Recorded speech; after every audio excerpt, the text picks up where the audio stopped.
I'm Seth. I'm with According to Seth. I'm here with director Luke Sommer and writer Rachel Sommer for their new film Cellphone, along with two of the actors, Whitney Rose Pynn and Justin Jackson. Um, so yeah, wanted to talk to you guys about this movie. I watched it last night. I absolutely loved it. And the first question I had was for Luke, actually. I wanted to ask how you got that like overhead shot in the beginning with all the fog and kind of find out where the movie was filmed because I thought the cinematography was just so beautiful at times and it definitely looked a little cold. Yeah, thanks, man. Yeah, no, that was actually we filmed in Chillicothe near Chillicothe, Ohio. It's south of Columbus, but that was the surrounding kind of area near the house where we filmed. And there was a morning I would go out every morning and film drone shots. And one morning it was just super foggy, and I was like, we just got to film now, you know. And so I just went around and filmed a bunch of drone shots of this car, knowing that we wanted, a shot of a car coming in. So it was fortune with some preparation, but yeah, it was a drone shot up high to get that. That's awesome. Yeah, it looked really cool. I love horror, so like seeing that fog, it always gets me going. Yeah, definitely. Yeah, sets the Um, mood. exactly. For you, Rachel, how did you come up with this idea? I think it's such a cool premise and also absolutely terrifying as an iPhone user. Yeah, thank you. I appreciate that. Actually, this is my brother Luke. And so 10 years ago, we had made a short film, and it sort of started because Luke was like, well, what if there's like a monster in the phone? And then I was like, well, our phones are listening to us and they're watching us, and everyone is sort of like the surveillance of the phone. I think about it a lot. And I was like, what if they could also sort of tap into our worst fears and know that as well? And what would that look like? And how would you react to that? And so it sort of grew into the story that it is now. But I think on a bigger level for me, it's like I thought about fear, and we all face our own fears. And everything we're afraid of is in the future. It doesn't matter if you're afraid of a spider, you're afraid of it like jumping on you 5 minutes into the future or biting you or whatever. And so I was like, what would it look like if a phone showed you the future that you're so afraid of? And so it was really just this amazing like mix of like organic fears and very digital like concerns with a cell phone. So that's sort of how that came about. That's awesome.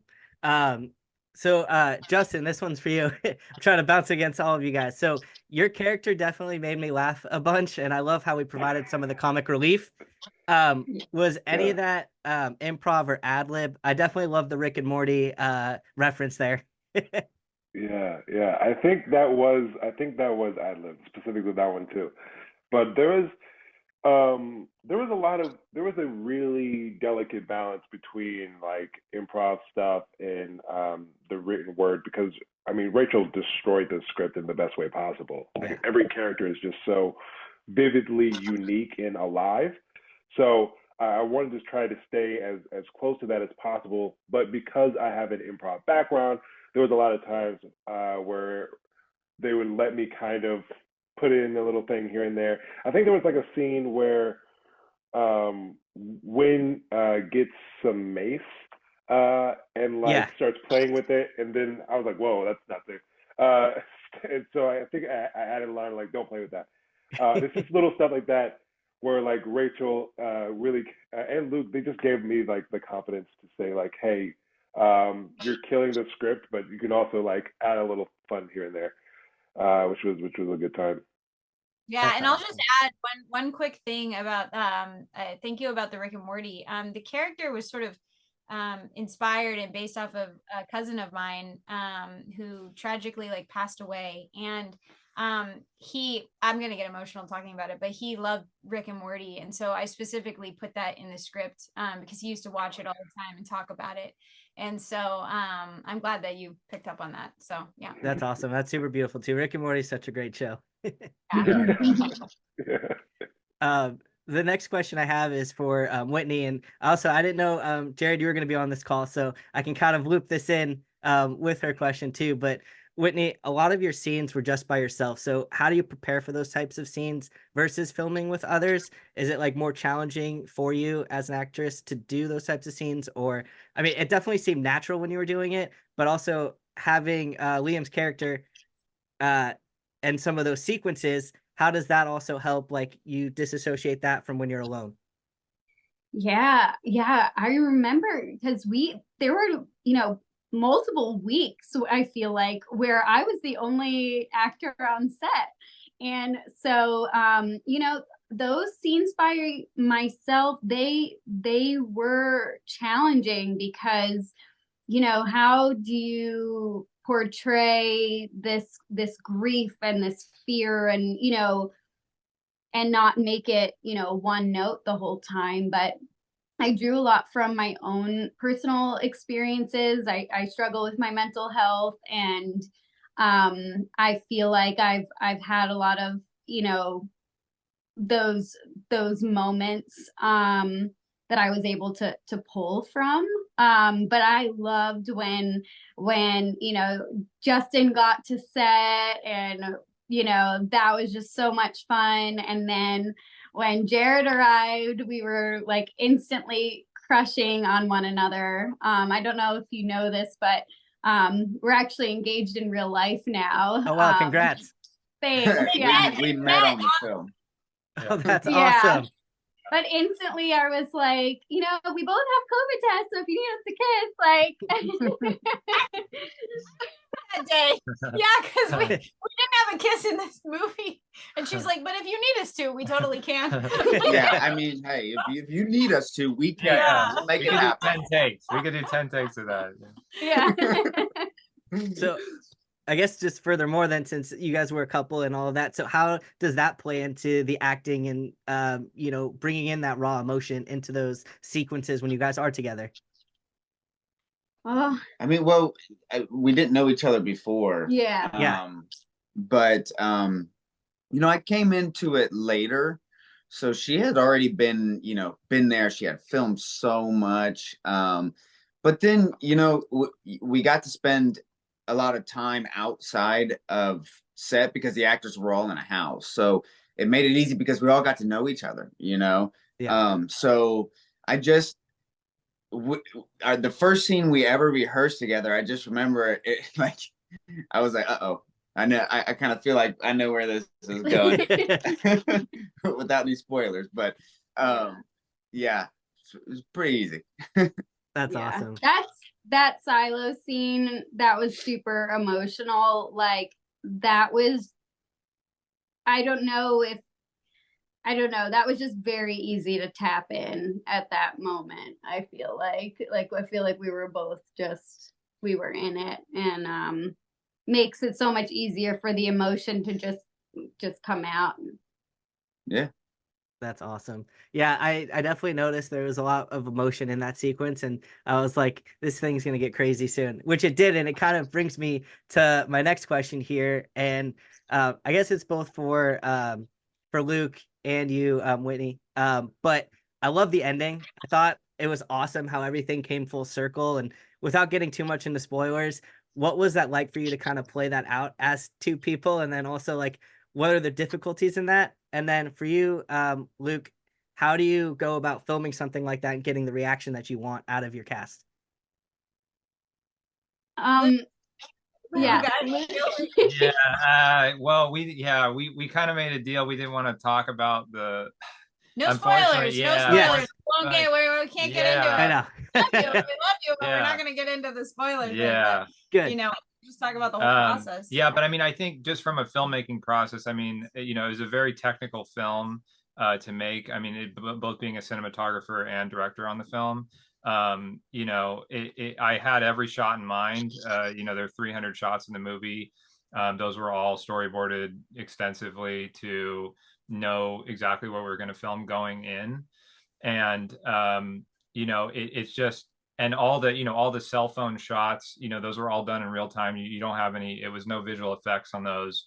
So we had a whole crazy rig that we did like kind of a Trump loyal, like where you can't see the rig because of how they're holding it. So it's all attached to the camera and it creates this sort of insane sort of perspective. But yeah, I mean, but I think just from an emotional standpoint, what Whitney was able to, she brought the life to this. Filmmaking is technical. I mean, it's a technical medium, and the actors are really putting the emotion into that. So yeah, it's amazing to be able to watch what they did and put into that. Yeah, it was a really great ending. It definitely hooked me. I was like, this is awesome. Thank you. Thank you. Of course. And yeah, the writing in that was awesome too. So shout out to both of you guys. You guys did a fantastic job with the story and filming it all. Yes. Thank you Thank so you. much. Of course. So Justin and Whitney, what was it about the script that, had you guys so excited? Was there a moment when you guys were combing it over where you were like, I need to be involved with this immediately? Oh, yeah. For me, like I had taken some time away, and just getting back on set was so exciting, but I wasn't gonna just just go for any job. I really wanted to feel connected to the script, and I instantly did, and I just felt so connected to Win on so many levels, especially her struggles with mental health, and this grieving process, and just reading it all the way through, I knew the role would be super challenging, and I was really excited to tackle it. Yeah. What about you, Justin? Chris, I remember reading the sides for Chris that they gave us, and I was just kind of instantly in love with this character that felt so familial to me. It felt like there was such a connection already. Because I have so much family and friends that have that kind of energy that like we need to talk about the connections that are like that are a part of life and humanity and culture and media at the same time at all times if possible. You know, like yes, Star Trek reminds me of this, which reminds me of my dad, which reminds me of these shoes that I bought, which is like in that kind of living in that space was just I felt so connected to it that I felt like, oh yeah, I have to be a part of this. This is just unforgettable. That's awesome. Yeah, I loved all the different little nods, and especially the stuff about Rick and Morty that you just brought up. I think that's really cool that you included all these like different little things into the movie and really made it your own. Thank you so much. Of course. So, for you, Luke and Rachel, what was it like working with family on this? I saw that the producer was family too, and some of the other members as well. Was there a moment that you had that was your favorite while on set, just being able to work with everyone? Yeah, I mean, I think just in, I mean, a single moment. I think all the moments. I mean, just being able to do this with our family. Our parents, Jan and Matt Sommer, they produced it. Jan, my mom, our mom, she did the set design. So all the set, the way the sets look, all the furniture, everything. She was heavily involved in, putting that together. So that's a lot of the beauty of the film. And my dad, he cooked the meals and he did all the paperwork for the contracts and everything. But I think just being a family is you're able to tap into these people that have your back. They there's no egos here. They just want the best thing possible, and that's hard to get sometimes when you're working with people that you don't know. You don't know if they're they have your back or they're being truthful. But of course, bringing in all the actors and everything, everybody brought the same energy to that as well. And I think we all had a family environment, and we had dinner together. And, it was a wonderful experience. Yeah, the family grew. And the cool thing is we actually have one more sibling. His name is Caleb, but he's great in his own right, but he's not a filmmaker. Yeah. And our sound guy, his name was Caleb. So we kind of completed the whole family by having the family. Yeah. But yeah, you're right. There's no one moment. It's really great working with your family. Yeah. That's really cool. Justin, Whitney, and Jared, do you guys have a favorite moment from set? Well, a funny moment was when we were filming the silo scene, we were being swarmed by ladybugs off camera. I mean, it was, I can't even believe how many.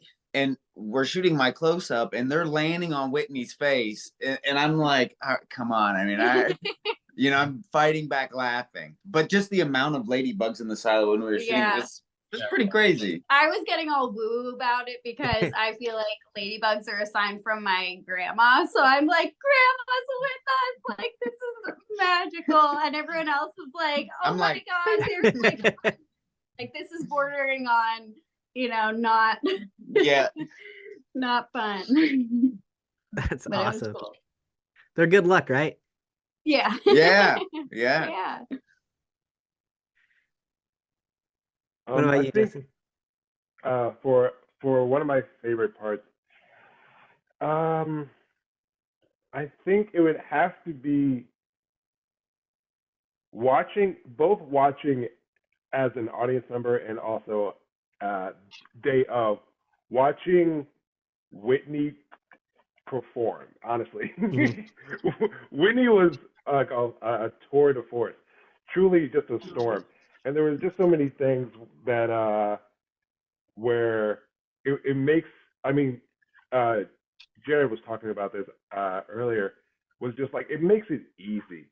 It just makes it easy to act, to be able to like perform and to be in a moment of truth because Whitney's already there. So it's just easy to like kind of get into that feedback loop of honesty and just being present. But so many hilarious moments. I mean, one of them was, which was also a little terrifying in the moment, the cat jumping down in the first Chris scene was a moment where I was like, we're shooting a one shot. We have 15 minutes to do it, and a cat, which is not in the script, has decided to make an appearance. And we have, and if I don't figure out something quick, we got to start over. So I think I just said something offhand, like, oh, that's Lucy or whatever. And then immediately we're back in. So that was a moment that was like, oh, that's a fun, unforgettable little time to be able to like save that take low key. Oh, go ahead, Whitney. I just was so impressed because I'm an actor that I do feel very married to the script, and maybe because I write as well. Like and sometimes I think it's, to my detriment, and but Rachel's words, it was so easy, but I just had such a respect for you, Justin, that you just like, if that cat, I would hope I'd come up with something, but I don't know, and I just had such a respect for every single person on set. Like, just everyone brought so much to the table. Seriously. That's awesome. What were you going to say, Luke? Oh, I was just going to say, when we were doing that scene in the barn, I mean, we had been rehearsing all day, to get that, because it was a 5.5 minute shot. So because of the lighting, because we were trying to get the lighting outside to be ready. Yeah, just at the right moment. So we only had 2 takes to do it. And when that cat jumped down, it was, just brilliant on Justin's part to play that improv and bring it all together. So everybody had their A game in that during that scene. That's awesome. I'm surprised, Justin and Whitney, you guys didn't say shooting the old school rifle, because that honestly looked like a blast. That was fun. That was cool. That was an unforgettable moment for sure. That was a little stressful because there's so many steps to it, and I was like, It was a I got to be on set, and it was a very, very technical day because there's so many inserts and there's so many steps, and then we also wanted, safety was a huge concern because that's a real musket. And so it was exciting, but there was a lot of like, it was very technical. So yeah. That's awesome. So when does the movie come out, and where can people find it so I can let, my audience know where to watch it? Because it's awesome. Thank you, Seth. Thank you for mentioning that. It's actually available for pre-order on Apple TV right now. And then on February 13th, it's going to be available on demand everywhere. So like Apple, Amazon Prime, Vudu, Google Play, Spectrum, Microsoft. So yeah, February 13th, it's going to be available. We want everyone to watch it. So it means a lot to us. Definitely. I know, Luke, you reached out to me on Instagram because I did a trailer reaction to the trailer. Awesome. It was great, and I actually a lot of people are like, I need to see this movie now. So I think we'll get you some good traction. Oh, good. Yeah. Awesome. Yeah, we really appreciate all your support. Yeah, Of thank you. course. Yeah, I that know. was so awesome. Of course. It's great. I love the movie, and I don't know how much more time we have left, but I don't want to like keep going over for you guys. So All Uh, right. Oh, yeah, thank you you. so much. Yes. Thank you, Seth. Thanks, we Seth. appreciate it. of course, it was great talking with all of you. Yeah, Yeah, you thank too. you. You too. Of course. Bye guys. Bye. Bye. Bye.